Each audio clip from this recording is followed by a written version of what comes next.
buka buka kan tak nampak lah orang cakap. Ha?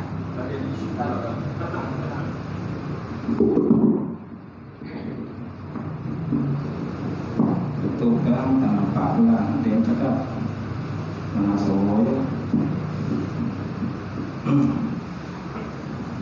InsyaAllah kita mulakan kuliah malam ini sama-sama membaca kitab Ila Hadratin Nabi Muhammadin Mustafa Rasulullah sallallahu alaihi wasallam wa alihi kiram wa ashabihi ridwan insyaallah. Al-Fatihah. A'udzu billahi minasyaitonir rajim. Bismillahirrahmanirrahim. Alhamdulillahirabbil alamin. Ar-Rahmanir Rahim. Maliki yaumiddin. Iyyaka na'budu wa iyyaka nasta'in. Ihdinas siratal mustaqim. Siratal ladzina an'amta 'alaihim ghairil maghdubi 'alaihim waladdallin. Amin. Assalamualaikum warahmatullahi taala wabarakatuh. Alhamdulillahillazi anzala ala abdil kitab wa lam yaj'al lahu iwaja qayyiman yunzira ba'san shadidan min ladunhu wa yubashshirul mu'minina allazina ya'maluna shalihat anna lahum ajran hasana makithina fihi abada. Asyhadu an la ilaha illallah wahdahu la syarikalah wa asyhadu anna Muhammadan abduhu wa rasuluh. Allahumma salli wa sallim ala sayyidina wa nabiyina wa habibina wa maulana Muhammad imamil muttaqin wa qadudul mujahidin wa ala alihi wa sahbihi ajma'in. Amma ba'd. Fa inna sadaqal hadis kitabullah wa khairul hadi hadi Muhammad sallallahu alaihi wasallam wa syarrul umuri muhdatsatuha wa kullu muhdatsatin bid'ah wa kullu bid'atin dhalalah wa kullu dhalalatin finnar. Qala Allah Subhanahu wa ta'ala fi kitabil azim, a'udzu billahi minasyaitonir rajim. Bismillahirrahmanirrahim. Wattaqu fitnatan la tusibanna allazina zalamu minkum khassah wa 'lamu annallaha syadidul iqab. Sadaqallahul azim. Maksudnya, takut oleh kamu akan bala bencana dan musibah yang berlaku tidak akan terkena pada orang-orang yang zalim kalangan kamu sahaja, tetapi kena mengenai kepada semua makhluk. Wa 'lamu annallaha syadidul iqab, dan ketahuilah olehmu sesungguhnya Allah Ta'ala itu maha keras balasan azab siksaan dia. Waqala Nabi sallallahu alaihi wa ala alihi wa sahbihi wasallam, kullu ummati yadkhuluna jannah illa man aba. Setiap pada umatku, kata Rasulullah, masuk ke dalam syurga kecuali orang-orang yang enggan. Lalu sahabat radhiyallahu ta'ala pun bertanya kepada Rasulullah, siapakah orang yang enggan? Lalu baginda Rasulullah SAW pun menjawab, barang siapa yang taat padaku masuk syurga, barang siapa yang ingkar pada arahanku, maka mereka termasuk dalam kumpulan orang-orang yang enggan. Nawaitu ta'allum wa ta'lim wa tazakkur wa tazkir wa nafa wa ittifaq wa istifadata wa ifadata wa istifadah wal hasa ala tamassuki bi kitabillah wa sunnatihi wa sunnati rasulih wa du'a ila al-huda wa dalalati al-khairi ibtigha'a wajhillah wa mardatihi wa qurbihi wa sawabihi subhanahu wa ta'ala. InsyaAllah. Yang saya hormati, saya mulakan Fadilatul Imam. Tak lupa juga yang saya mulakan Tuan Bilal. Seluruhnya yang saya mulakan pengurusi surau. Kemudian tak lupa juga pengurusi taman kita pun hadir. Seluruhnya jawatankuasa surau, jawatankuasa taman, sidang jemaah muslimin muslimat wa mu'minat. Alhamdulillah, kita panjatkan puji dan syukur Allah Ta'ala kenapa bersama pada malam ni. Sebenarnya kuliah kita ni kuliah subuh ya. Jadi sebabkan tak ada PKP, jadi ada PKP, jadi tak boleh kita jalankan kuliah subuh. Jadi kita ganti ke kuliah maghrib lah. Kebetulan malam ni pun saya free. Kita ganti dengan kuliah maghrib. InsyaAllah akan datang kalau PKP dah habis, kemungkinan kita akan tukar semula ke kuliah subuh lah. Kuliah subuh. Kuliah subuh ni dia cabaran dia besar sikit. Dia cabaran dia besar. Dia tak sama macam kuliah maghrib. Kuliah maghrib orang boleh hadir dengan jumlah yang agak ramai.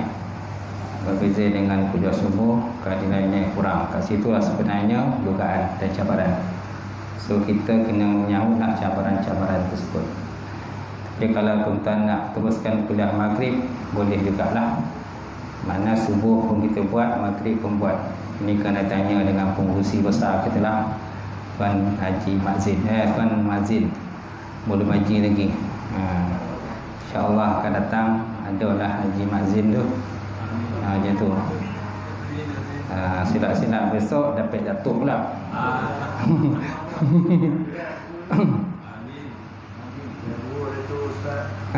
Ada cucu tak? Ada cucu dapat datuk lah. InsyaAllah. Jadi insyaAllah malam ni kita kuliah maghrib pun tak boleh lama sebenarnya kalau ikut PKP ni. Maknanya sampai isyak kita dah boleh stop lah. Kita boleh stop. Cuma kadang-kadang bila kita kuliah, kadang kita tak sedar kita dah terlajak 10 minit, 15 minit dan sebagainya. Maklum dah syok bercakap ni, susah nak berhenti sikit. Jadi tuan-tuan bolehlah bagi syarat. Maksud isyak tu bagi syarat, insyaAllah. InsyaAllah. Jadi insyaAllah malam ni kita kongsikan kitab Lu'lu'ul Mu'min, permata bagi orang yang beriman, yang dikeluarkan oleh kerajaan negeri Perak, Raja Ridwan, yang mana penulisnya antaranya ialah kita punya menteri lah, Menteri Agama kita, Datuk Zulkifli Muhammad Al-Bakri, dan juga ramai lagi penulis lain lah dalam kitab ini. Dalam kitab ini dia kupas tentang hadis-hadis Rasulullah SAW. Hadisnya ringkas je, hadisnya tak panjang. Dan kitab ini dia ada hadis dan dia ada syarah. Ada hadis dan ada syarah, dan juga masukkan juga tentang cerita-cerita. Dan kitab ni dia ada 2 jilid.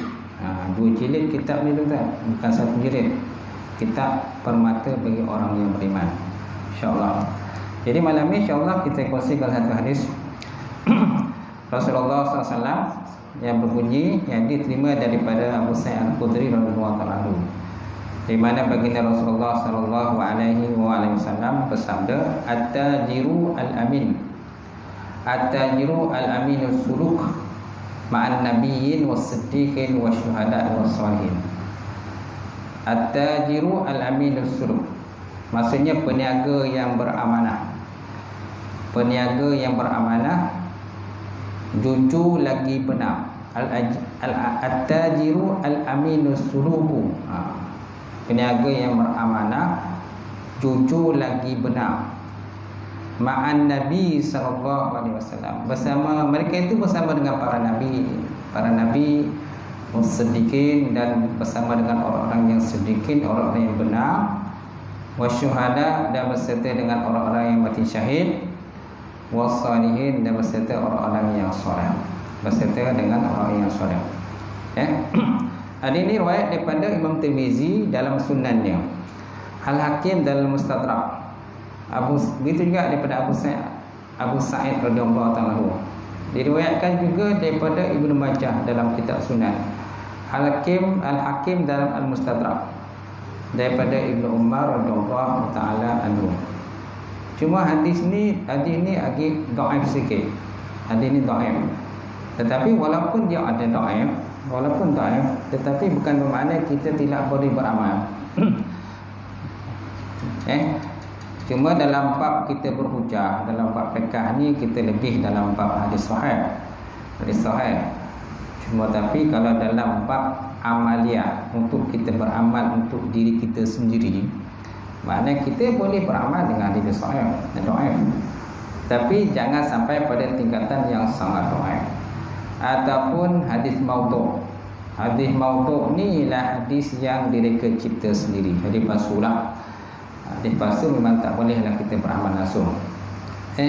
Tapi setakat hadis doa boleh. Malah dalam kitab yang apa tu, yang tabligh punya kitab tu kan, kerana sebut itu fadilat amaliyah kan, fadilat ataupun fadail, kitab fadail kita, kitab fadail. Kitab fadail ini dia ada di sahih, ada di dhaif, dan banyak juga di dhaif situ. Ulama-ulama yang terdahulu pun banyak juga memasukkan kitab-kitab mereka di dhaif. Seperti Syekh Ali Al-Qalantani yang mengarang kitab Jawharul Mahbub wa Mudabatul Qulub, Jawharul Mahbub wa Mutamatul Qulub. Itu juga hadis-hadis yang lebih kepada dalam konteks untuk amaliyah, kitab amaliyah untuk beramal. Banyak di kalangannya hadis dhaif juga, dhaif juga. So maknanya kita tidak boleh kata menepikan hadis dhaif. Tak boleh kita meminggirkannya, dan boleh kita beramal untuk diri kita sendiri juga. Macam tu. Baik. Jadi kita lihat dalam hadis ini disebutkan bahawa hadis ini menggambarkan betapa mulianya kedudukan peniaga yang amanah, lagi jujur dan benar dalam urusannya, sehingga ditempatkan bersama golongan pilihan Tuhan di kalangan para nabi, para siddiqin, para syuhada dan orang-orang yang soleh. Orang-orang yang soleh. Jadi nak cerita pada gini tentang gambaran kelebihan Allah Ta'ala bagi pada peniaga yang amanah, peniaga yang amanah. Dan banyak di kalangan kita ni menjadi peniaga. Kalau tak jadi peniaga pun mungkin kita akan supply barang, kan? Kita jadi food rider lah zaman sekarang, dah food rider kan. Rider tu, rider di Grab, rider lah macam-macam disebabkan oleh COVID dan ekonomi sekarang ni. Maknanya nak tak nak kita kena juga bekerja. Kita terpaksa juga kata menempuh risiko. Walaupun disebabkan COVID ni, sebabkan kita pun mesti ada penjana pendapatan juga. Kalau tak ada pendapatan, macam mana kita nak bagi makan anak isteri kita dan sebagainya. Jadi nak tak nak kita kena menempuh risiko tersebut. Masalah kena ke tak kena terserah pada Allah Subhanahu Wa Taala. Kalau Allah Taala takdirkan kenalah Allah macam mana. Kan tak boleh kita nak cakaplah benda ni. Itu bukan kerja kita, tapi kerja Allah Subhanahu Wa Taala. Rumah-rumah Allah Taala pun mesti diimarahkan. Masjid-masjid kena diimarahkan. Surau-surau mesti diamarahkan. Pengajian ilmu mesti hidupkan juga. Walaupun dalam suasana yang berlaku sekarang.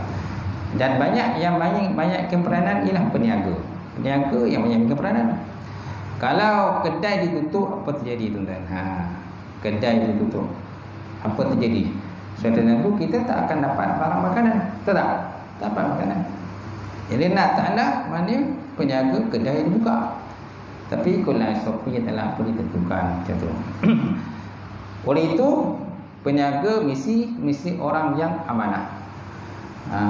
Mesti seorang yang amanah. Kalau tidak amanah, maka besok, akhirat besok, walaupun 1 sen dia makan itu, semuanya besok dia dipersoalkan di hadapan Allah Subhanahu Wa Taala. Semua akan dipersoalkan oleh Allah Taala. Karena setiap orang itu merupakan pemegang amanah. Kalau ikut hadis Rasulullah sallallahu alaihi wasallam, kullukum ra'in wa kullukum mas'ulun. Fa iman ra'in wa huwa mas'ulun. Setiap kamu ialah penjaga ataupun pemegang amanah. Dan kamu akan ditanya tentang amanah yang bertanggungjawabkan terhadap diri kamu. Kamu diamanahkan sebagai apa? Pengurusi taman. Amanah. Kamu diamanahkan pengurusi masjid. Lagi besar. Amanah. Jawatan kuasa masjid. Okey, amanah. Kita dengar pelantikan baru ni kan. Tengoklah siapa ni sekarang ni dalam tempoh bantahan. Sekarang ni dalam tempoh bantahan untuk jawatan kuasa masjid. Bukan saya tak tahu, saya tahu. Sebab saya kerja pejabat agama, dia tahulah. Nasib dah sesiapa yang dicalonkan, lepas itu dibantah. Kalau dilantik pun alhamdulillah lah, amanah lah tanggungjawab. Kan? Tapi musibah jugalah. Kalau tidak dilantik pun alhamdulillah. Alhamdulillah saya tidak dilantik. Jadi mana apa hal pun kita tak ada masalah. Kita nak sonang nak pergi mana-mana. Sebab tidak dilantik, betul tak? pengurusi surau, jawatan surau, imam surau kan, imam masjid kan, bendahari seterusnya kan. Kemudian kalau perempuan pula hal ehwal wanita, bilal wanita. Perempuan dia ada bilal wanita yang menguruskan jenazah perempuan kan. Dia mesti ada bilal wanita. Kalau tak ada bilal wanita kan, siapa pula nak mandi jenazah perempuan? Tak? Takkan lelaki nak mandi kan? Kota joget kan? Kan orang dalam perempuan tu kan. Baik, jadi masing-masing ada amanah dan tanggungjawab yang dipikul. So laksanakan tugas dan tanggungjawab amanah dengan baik, insya-Allah. Kalau saya nikahkan orang pun, saya akan pesan kepada pengantin. Bila saya nikahkan pasangan pejabat agama, memang saya pesanlah, antara benda yang saya pesankan ialah amanah, tanggungjawab. Saya akan sebut nama lelaki, sebut nama perempuan. Nama lelaki ni siapa? Katanya Ali bin Abu. Okey, Ali bin Abu, sekarang ni kamu akan dilantik sebagai ketua dalam keluarga. Kamu akan menjadi suami. Sebut pula nama isteri dia, pakai isteri dia. Kamu pula akan menjadi isteri. Mana kena patuh dan taat kepada perintah suami, selagi mana tidak bertentangan dengan syariat. Suami pula wajib mencari nafkah, menyediakan tempat tinggal, menyediakan makan minum berdasarkan kepada kelayakan, kepada pendapatan. Faham tak ni? Ganggu lah tu baca tu. Faham gitu kan? Mana tanggungjawab pentinglah kena diingatkan. Biasa orang nak nikah ni dia dengar je. Dia dah lopeh dia nikah kan, dia dah lupa dah. Dia dah nikah kan, dia lupa dah. Ingat apa sekat tu. Bila time nak nikah tu, tanya faham tak? Faham. Ya. Baik, insyaAllah. Jadi amanah naklah dipikul oleh orang yang beriltizam hubungannya dengan Allah Ta'ala melalui sembahyang yang didirikan. Konsep amanah menjadi tonggak penting dalam semua aspek. So maknanya kehidupan seharian kita ni sebenarnya banyak dicorakkan oleh sembahyang kita sebenarnya. Perbuatan kita ni, amalan kita seharian ini sebenarnya banyak bergantung dengan solat kita. Maknanya kalau solat kita tu baik, dijaga dengan rukun, syarat dan sebagainya, mengada wuduk dengan sempurna, datang di masjid atau surau pada awal waktu dan sebagainya, menunggu azan dikemenangkan, kan? Dianya itu mencerminkan juga membawa kita di luar solat. Di luar solat. Kalau dalam solat kita boleh buat dengan baik, dengan bagus, dengan tertib, dengan rapi dan sebagainya, mana di luar solat, mana segala pekerjaan kita pun kita akan buat dengan baik, dengan secepat, dengan sebaik mungkin, kan? Mengikut kepada peraturan yang telah ditetapkan. Macam tu. Kalau dalam solat dia melanggar peraturan solat, melontung je, kan? Bila di luar solat, kan, dia melontung je lah. Syarat mesyuarat pun dia lontung je. Macam mana cara nak melantik jawatan kuasa? Dah ada lah, dah diterapkan cara pelantikan. Dia tak nak, dia lontung je. Sebab apa? Sebab dalam solat pun dia melontung. Dalam solat pun dia melontung je. Melanggar ajaran sah, batal ke, boleh ke tak boleh ke dan sebagainya. Dia bertanya tak nak, dah tak tahu tak nak bertanya. Sepatutnya kalau dah tak tahu, kenalah bertanya dengan orang yang tahu. Bergaul lah dengan masyarakat. Kita kena bergaul, banyak bertanya. Macam tu. Dengan banyak bertanya, insya-Allah. Bertanya ni penting. Bertanya penting. Tak bertanya langsung pun masalah. Banyak nak bertanya pun ponding juga nak menjawab. Kojap bertanya. Soalan yang sama tu, kalau soalan lain okey juga kan. Dia tengoklah macam mana cara dia bertanya. Baik, Jadi kalau kita ambil pada hadis Rasulullah SAW tadi, jadi dalam hadis ini Rasulullah SAW berkata, at-tajir amin as-suluk man nabi. Peniaga yang amanah, jujur lagi benar, dia bersama dengan para nabi, para siddiqin, orang yang mati syahid dan orang yang soleh. Mana nak menggambarkan tentang balasan yang baik, balasan yang bagus yang Allah Ta'ala sediakan. Bukan senang nak sampai pada tingkatan para nabi kan? Susah. Bukan senang nak sampai tingkatan kepada para siddiqin, orang benar. orang yang mati syahid dan orang yang soleh, bukan senang nak sampai. Tapi Nabi kata boleh sampai dengan syarat kau kalau peniaga kena amanah dalam perniagaan sini.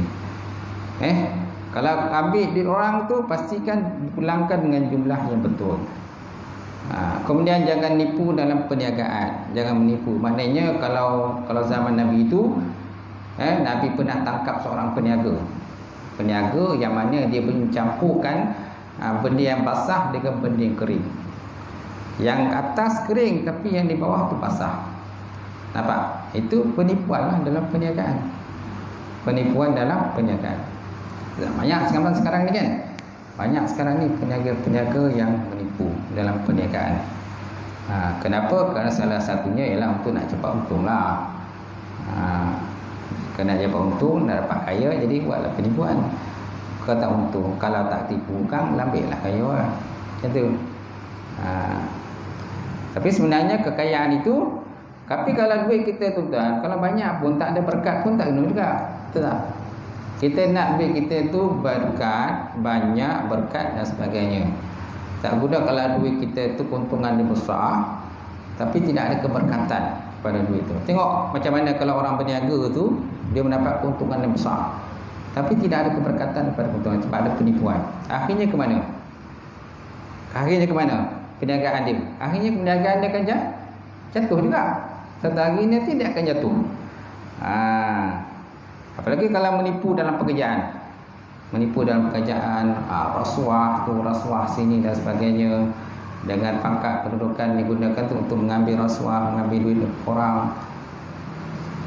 Apalagi kalau dia tu contohnya penjawat awam lagi pula. Sepatutnya penjawat awam ni sebagai orang yang contoh terbaik kan. Kena tunjuk contoh terbaik pada orang ramai. Tapi kalau penjawat awam sendiri pun dah menipu, kan harapkan pagar, istilah kita ni harapkan pagar makan bagi. Jadi menggambarkan suasana tak elok lah pada penjawat awam. Jadi akhirnya orang pun tak akan percaya pada penjawat awam. Bila orang tak percaya dengan penjawat awam, jadi orang pun akan menipu juga lah. Sebab apa? Dia tengok penjawat awam pun menipu, ataupun pemimpin menipu. Tengok pemimpin penipu. Bila pemimpin penipu, maka rakyat pun menipu lah. Orang-orang bawahan semua akan menipu. Jadi kita hidup dalam suasana menipu antara satu sama lain. Sudah tentu tidak akan mendapat keberkatan daripada sisi Allah Subhanahu wa ta'ala. Baik, di sini ada satu cerita berkenaan dengan kisah amanah. Diriwayatkan ada seorang lelaki tuan-tuan, dia menuju ke Baitullah Al-Haram untuk menunaikan haji. Setelah tiba di kota Mekah tuan-tuan, lelaki ni, dia ada seorang lelaki tuan-tuan, semua tak disebut dalam kitab ni daripada mana. Dia datang ke Mekah untuk nak tunaikan haji. Sampai di Mekah, dia menyimpankan duitnya kepada seseorang yang dikira sebagai seorang yang jujur dan amanah di Mekah masa itu. Dia simpan pada orang tu sebanyak 1,000 dinar. 1,000 dinar ni kira banyak lah. 1 dinar pun nak berapa kan? 1 dinar agak dalam berapa? 700 ringgit lah. Kalau 1 dinar lebih kurang macam tu. Kalau 1 dinar lah 700 ringgit. Sebab bila orang kahwin ni ada yang menggunakan dinar, dia punya mas kahwinnya 1 dinar. Ada yang mas kahwinnya 2 dinar. Mana kalau 1 dinar maknanya 700 ringgit. 2 dinar maknanya 1,400 ringgit. 2 dinar. Gitu. Cuma mas kahwin kalau dalam bentuk wang, dalam Negeri Sembilan ni mas kahwin dalam bentuk wang untuk anak dara ialah 200. Janda 100. Janda 100. Ibu tunggal lah, single mother kan. Duda tak ada. Duda tak ada lah mas kahwin. Sebab mas kahwin duda yang kena bayar. Duda yang kena bayar. Duda yang kena bayar kepada kan janda ataupun anak dara. Sebab ada yang kahwin anak dara pun je lah. Hari tu ada seorang lelaki tu umur 70 tahun. 70 tahun kahwin dengan anak dara umurnya 24 tahun, 25 tahun. Macam tu. Tercabar juga gitu kan. Mak Wazir, jangan tercabar pula. Jangan macam tu. Waktu dia kahwin tu, budak perempuan tu pegang anak orang tu. Pegang anak. Dia dukung anak lelaki tu. Saya nikahkan begitu. Itu. Macam mana? Mauzin okey? Dia tak nampak. Jadi tuan-tuan, jadi lelaki ni dia menyimpan sebanyak 1,000 dinar kepada seorang lelaki yang soleh lah di Mekah masa itu. Kemudian dia kata, kau simpan duit aku ni, aku nak mengerjakan haji, aku nak wukuf di Arafah. Maka lepas tu dia pergilah wukuf di Arafah. Bila dah selesai wukuf di Arafah, dah selesai menunaikan haji, dah wukuf di bermalam di Mina, Muzdalifah, di melantar di Jamrah dan sebagainya, dah betul tawaf di Kaabah, di sa'i sebagainya, mana cukup dia punya rukun-rukun dan juga wajib-wajib haji itu. Maka akhirnya dah selesai tu, dia kembali semula kepada lelaki yang dia simpankan duit tadi. Okey. Bila dia sampai kepada lelaki yang simpan duit tadi, dapati rupa-rupanya lelaki itu telah pun meninggal dunia. Lelaki itu dah meninggal dunia dah tanam dah lelaki itulah. Jadi lelaki itu bertanya dengan ahli keluarga, lelaki yang dia simpankan duit tadi, yang amanah tadi, simpankan duit tadi, dia kata, di manakah duit itu disimpan? Dia kata, ahli keluarga kata, tak tahu, kami tak tahu, kami tak tahu menahu pun tentang duit tu. Sebanyak 1,000 dinar.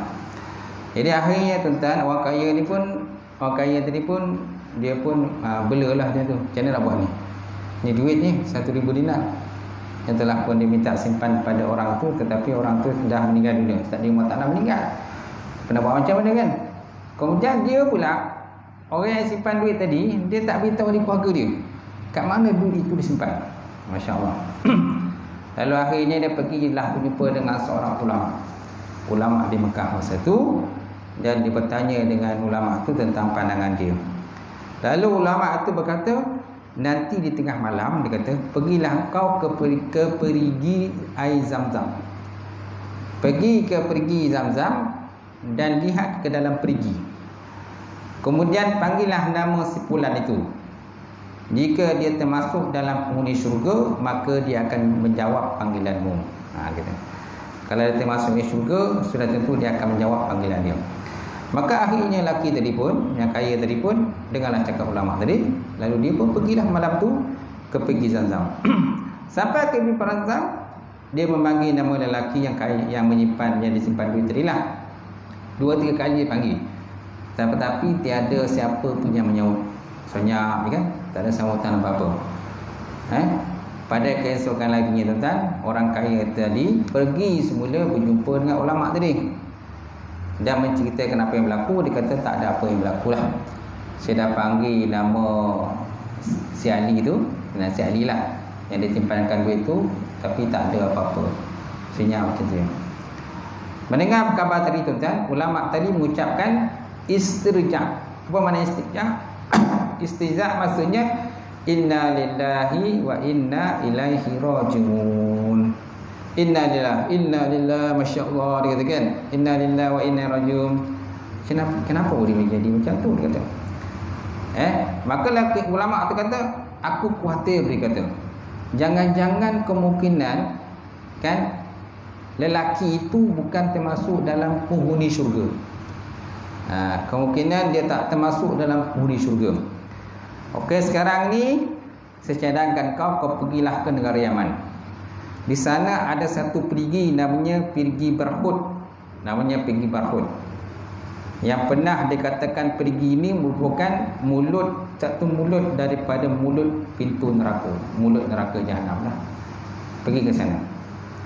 Lalu dia pun malam hari tadi pun dia pergilah. Dia pun pergi sampai ke sana, ke negara Yaman. Sampai di negara Yaman tadi, dia pun tanyalah dengan orang, kamu tahu tak mana Perigi Barhud?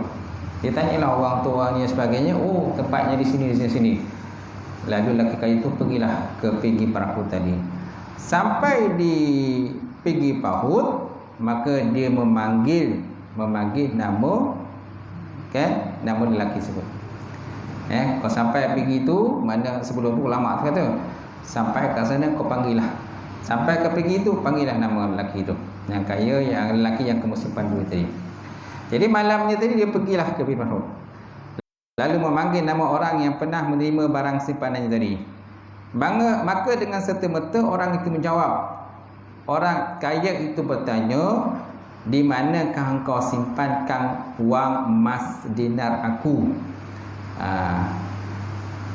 Bila dia panggil nama orang yang disimpan duit tadi dengan takdir Allah Ta'ala, dia menyaut dia.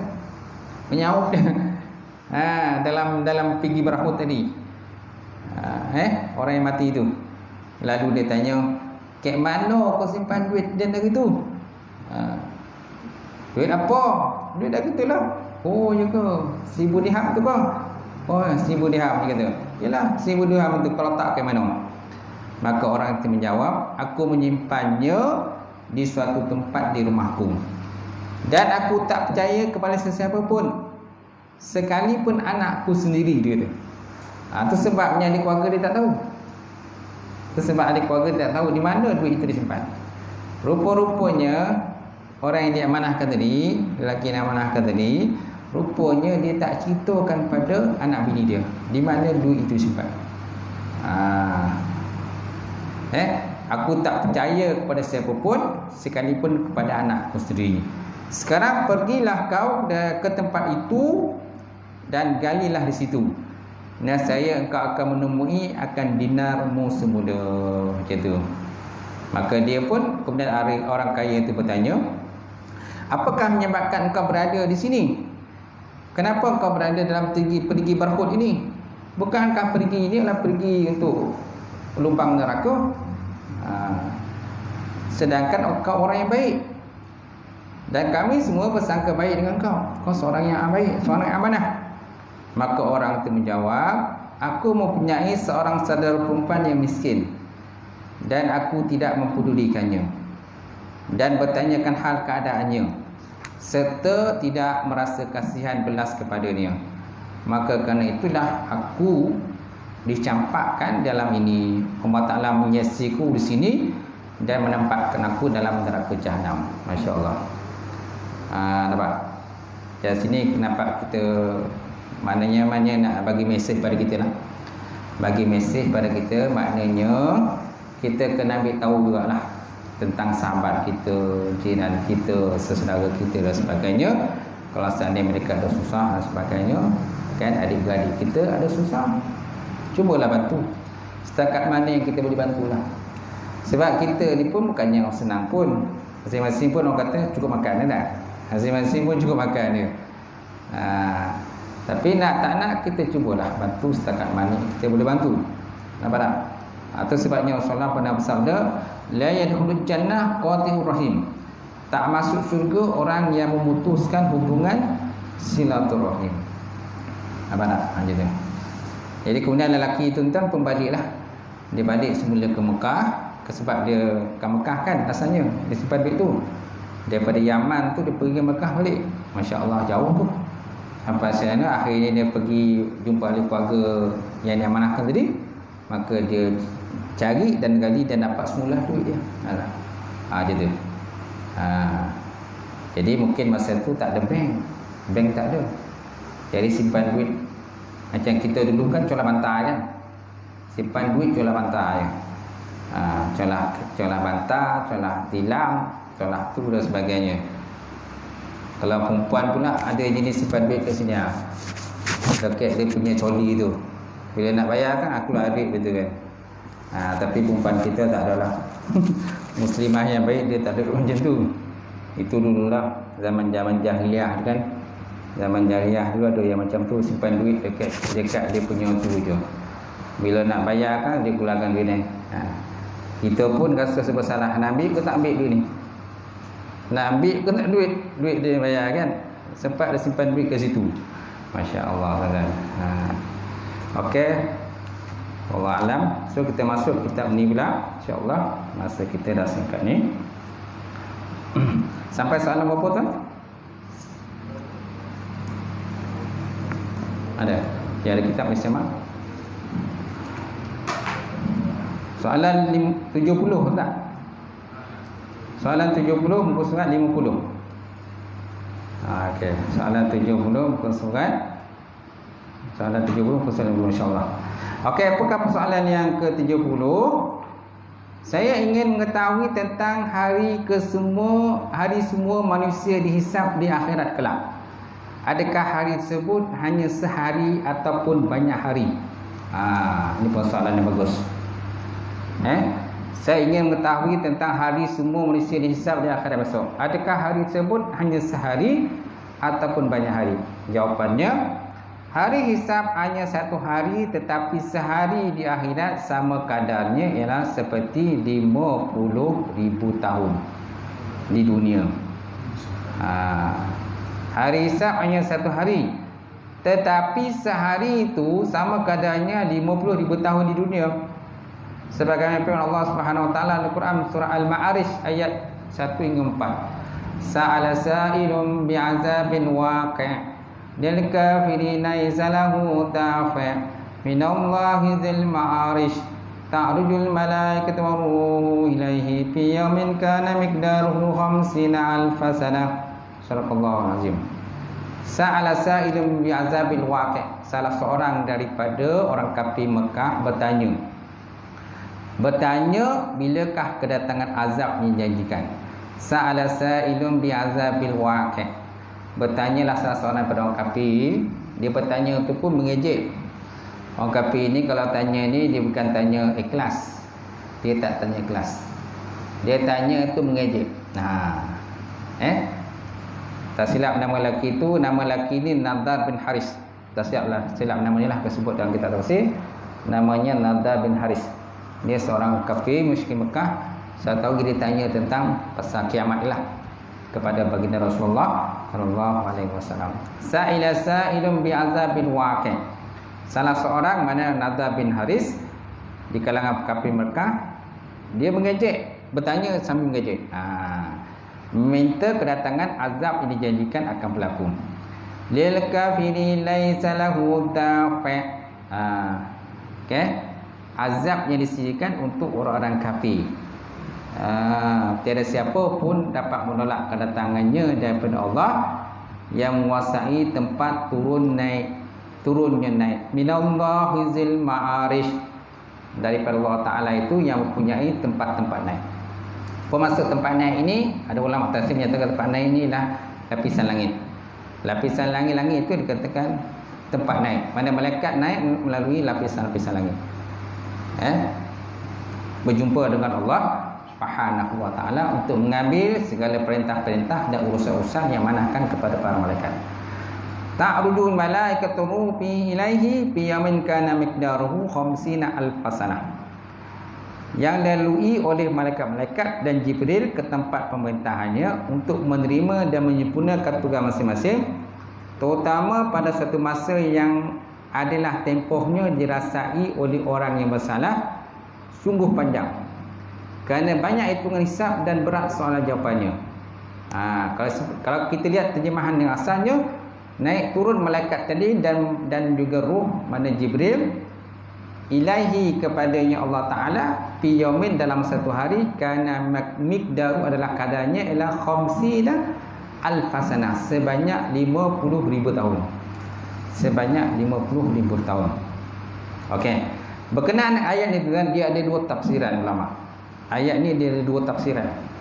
Tafsiran pertama menyatakan makna kadar 50,000 tahun itu ialah kadar naiknya malaikat itu. Kadar naiknya malaikat itu nak mengambil urusan tadi, perintah-perintah daripada Allah Subhanahu wa taala. Yang mana jarak sebenarnya kalau dihitung ialah sebanyak 50,000 tahun baru sampai ke sana. Baru sampai sana untuk mengambil urusan perintah Allah Subhanahu wa taala. Saya rasa kalau 50 tahun pun umur kita pun tak sampai 50 tahun. Baru naik sekejap mungkin kita dah meninggal dunia. Innalillahi wa inna ilaihi raji'un. Kan? Ini 50,000 tahun baru sampai. Tapi malaikat kita kena faham lah. Pergerakan malaikat sama dengan pergerakan kita. Malaikat bergerak dengan pantas dan laju. Contoh dalam peristiwa Isra' Mi'raj kan, tengoklah malaikat Jibril bergerak begitu pantas dengan baginda Rasulullah SAW. Mana pergi malam sebelum subuh dah balik dah. Pergi malam sebelum subuh dah balik. Tapi sebenarnya kadarnya kalau ikut perhitungan kita 50,000 tahun. Nampak? Jaraknya 50,000 tahun insya-Allah. Cuma dalam Quran, dalam surah Sajadah disebut sebanyak 1000 tahun. 1000 tahun. fi yaumin kana miqdaruhu alfasanatin mimma ta'udun. Fi yaumin kana miqdaruhu alfasanatin mimma ta'udun. Dalam satu hari yang mana kalau ikut pada keadaan inilah 1000 tahun. 1000 tahun dah. Apa maksud, apakah perbezaan ayat ini dengan ayat 1000 tahun? Dalam ayat ini sebut sebanyak 50,000 tahun. Sedangkan dalam ayat siadah itu sebanyak 1000 tahun. Nampak? Apakah perbezaan dia? Apakah persamaan dia? Disebut dalam kitab Tafsir Munir. Dalam kitab Tafsir Munir yang dikatakan oleh Wahbah Zuhaili, dia kata maksud dengan 1000 tahun itu ialah tempat perhentian. Mana ada 1000 tempat perhentian di akhirat besok. Mana ada 1000 tempat perhentian. Ialah masanya 50,000 tahun, masa 50,000 tahun, tapi tempat perhentiannya ada 1000 tempat perhentian yang akan dilalui manusia lah. Itu untuk orang yang kafir. Orang yang kafir yang tidak beriman Allah Ta'ala, mereka akan menempuh keadaan-keadaan tadilah. Sebanyak 1000 tempat perhentian yang akan ditempuh. Bagi orang yang beriman pada Allah, orang yang beriman pada Allah Ta'ala, kita akan menempuh suasana tadi. Malah ada yang secepat kilat, sepatas kilat. Kalau ikut pada masa berdiri berjalan atas turun sakim tadi kan, ada sepatas kilat, ada yang berlari, ada yang berjalan dan sebagainya, mengikut pada amalan masing-masing tu. Macam tu. Saya katakan 1000 tahun. Jadi baik, ada pula yang nyatakan sini, maksudnya azab yang dikenakan ke atas orang kafir tempoh satu hari sama dengan kadar 50,000 tahun. Ini tafsiran yang kedua sebenarnya. Ini tafsiran yang kedua. Tafsiran pertama tadi maknanya tempoh tu. Tempoh maknanya jaraknya 50,000 tahun. Itu tafsiran pertama. Tafsiran kedua kepada ayat ini maksudnya kan tu tempoh tadi yang diazab tadilah. Tempoh yang diazab tu 50,000 tahun keadaannya pada orang yang kafir. Kan, dan 1000 tempat perhentian yang mereka lalui. Gitu. Kalau sini diikut pada tafsiran yang kedua. Maksudnya azab yang dikenakan kata orang kafir tempohnya satu hari sama dengan kadar 50,000 tahun. Hari pada hari akhirat kelak adalah sangat panjang, dan dia adalah hari yang berat dan sukar bagi orang kafir. Dia sebut orang kafir. Dia tak kata orang beriman. Mana orang kafir tidak beriman pada Allah dan mungkin juga ahli maksiat lah. Mereka akan menempuh suasana-suasana tadi. Jadi tuan-tuan bayangkanlah, kita nak jadi macam mana. So pilihan di tangan kita sendirilah. Kalau kita sanggup menempuh suasana tadi, tempuhlah. So tentu kita pun tak sanggup nak tempuh. Kat dunia ni pun kita rasa tak sanggup kan. Kita rasa umur kita ni panjang. Sebenarnya umur kita pendek je. Pendek je. Kalau kita nak banding dengan umur akhirat kita, suasana akhirat besok, suasana akhirat tu jauh lagi panjang dengan umur dunia kita. Dan kita hidup ni pun, hidup kita pun kata umur kita 70 tahun. Umur kita 70 tahun. Walaupun kita hidup umur 70 tahun, tapi di alam kubur kita besok kita tak tahu berapa lama. Sebab tuan-tuan lihat contoh je lah orang yang daripada zaman umat Nabi yang sebelumnya. Umat Nabi Adam, umat Nabi Musa, umat Nabi Nuh, berapa lamalah mereka berada di alam barzakh. Sedangkan kiamat masih belum berlaku lagi. Sedangkan mereka dah berapa puluh ribu tahun dah di alam roh itu. Dan kita besok kalau kita mati pun kita tak tahu berapa lama kita boleh di alam roh pula untuk nak tunggu kiamat tu. Kan? Tak berapa lama pula kita di alam roh, di alam barzakh tu untuk nak menunggu suasana kiamat tu. Dan suasana kiamat besok lagi lama pula. Lagi lama pula di suasana kiamat. Itu sebabnya kita kena sentiasa lah, kan, minta ampun pada Allah, kan, supaya kita ni sentiasa termasuk orang yang mendapat petunjuk Allah Ta'ala selalu, insyaAllah. Kemudian Allah Ta'ala sebut Al-Quran, Al-mulku yawma izinil haq. Okay. Al-mulku yawma izinil haq lirrahman wa kana yawman kal kafina asira. Kuasa pemerintahan yang sebenar-benarnya hari itu ialah tertentu bagi Allah Ta'ala yang melimpah rahmatnya, dan adalah ia suatu masa yang amat sukar keadaannya bagi orang-orang yang kafir. Masa itulah kuasa sebenarnya adalah kuasa siapa? Dalam dunia ni banyak raja, banyak sultan, banyak orang besar-besar ramai kan. Ada sultan yang paling kaya, Sultan Brunei, sultan yang paling kaya lah, antara sultan yang kaya kan. Dalam dunia ni ramai orang kaya, duit berjuta-juta, berbilion-bilion kan. Tapi dah akhirat besok bila berlaku kiamat, siapa raja? Kata Allah, akulah raja yang sebenarnya. Akulah raja yang sebenarnya. Yang lain habis. Raja-raja semua habis dalam dunia. Semua adalah meninggal dunia kan. Jadi maknanya hadis tersebut adalah mudah bagi orang Islam kerana Allah Ta'ala memudahkan untuk orang beriman. Jadi kalau orang beriman dimudahkan. Tak ada, dia akan kemungkinan mereka tak akan sampai pada 52 tahun tu. Allah Ta'ala akan mudahkan kehidupannya. Apalagi kalau ada pula baginda Rasulullah. Rasulullah akan membantulah umat dia kan. Itu sebabnya kita kena banyak berselawat kepada baginda Rasulullah sallallahu alaihi wasallam. Dia sebut nama Nabi, berselawat Nabi. Supaya Nabi besok tahu umat dia. Oh, ini umat aku. Senanglah Nabi nak bagi syafaat. Baik, kemudian satu perkara lagi, kita tak boleh terlalu memikirkan soal perkara gaib. Kerana Allah Ta'ala melarang bertanatu. Apa makna bertanatu? Berlebih-lebihan. Sebagaimana sabda Rasulullah SAW, halakal mutanatti'un, halakan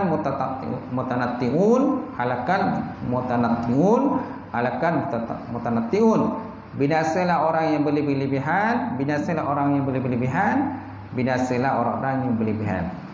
Jadi tugas manusia hanyalah menerima dan beriman dengan apa yang dinyatakan oleh Allah Ta'ala tentang perkara gaib, tanpa memikirkan soalnya secara mendalam. Yang penting kita berimanlah. Rukun iman kan ada berapa rukun iman? 6 perkara.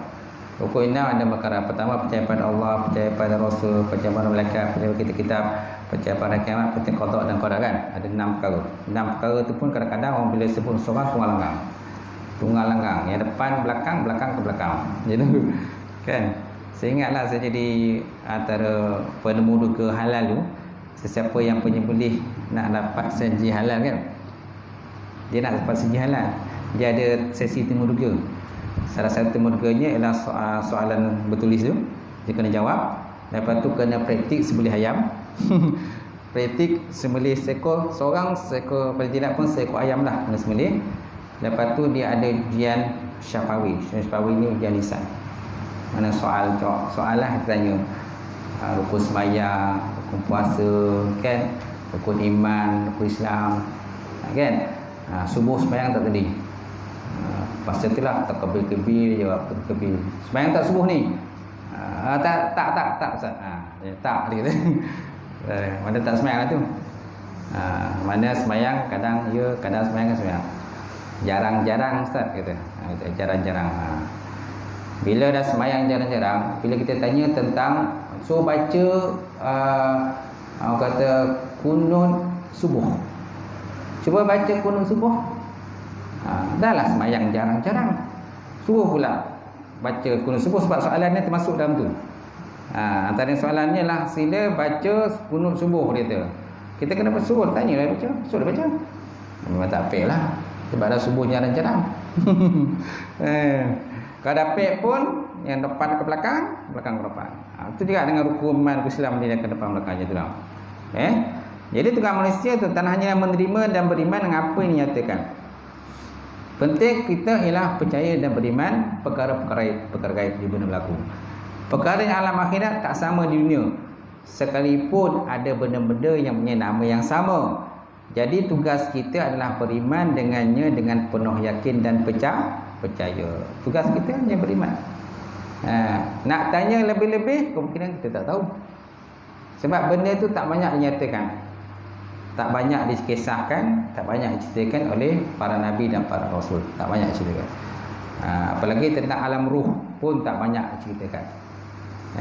Yang penting pada kita percaya dan beriman. Sebab termasuk dalam salah satu rukun ini, rukun iman percaya perkara gaib. Walaupun dalam rukun iman tu dia tak sebut perkara gaib pun. Tapi kalau kita cek satu-satu, percaya pada Allah gaib tak? Gaib. Percaya pada malaikat gaib tak? Gaib. Percaya pada qada qadar gaib tak? Gaib. Percaya pada hari kiamat gaib tak? Gaib. Semua gaib. Semaknanya percaya pada perkara gaib pun termasuk dalam rukun iman itu. Walaupun dia tak sebut rukun iman kat situ percaya pada gaib, tak sebut. Tapi semua 6 itu boleh katakan gaib. Percaya pada kitab-kitab. Kitab-kitab kita tahu Quran aja. Yang kitab lain kita tak jumpa. Taurat, Zabur, Injil, suhuf yang turunkan para nabi dan para rasul, dia ada suhuf dia. Mana kita pernah jumpa? Betul tak? Tak pernah jumpa pun. Okey, saya rasa itu sekadar tentang perbincangan kita malam ni. Kerana masa kita maghrib ni singkat, mudah-mudahan dengan perbincangan kita malam ni satu hadis yang dalam kitab pedoman orang beriman tadi, pemata tadi, dan yang kedua persoalan terdapat dalam soal jawab agama. InsyaAllah mudah-mudahan dengan perbincangan kita sebenarnya akan menampakkan ilmu kita, meningkatkan ilmu kita dan meningkatkan ketakwaan Allah kita pada Allah insyaAllah. Ada soalan tuan-tuan? Tunggu situ tu.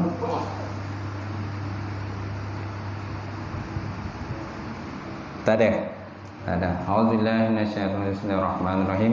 Alhamdulillahirabbil alamin wassalatu wassalamu ala asyrofil mursalin wa ala alihi washabbihi ajmain.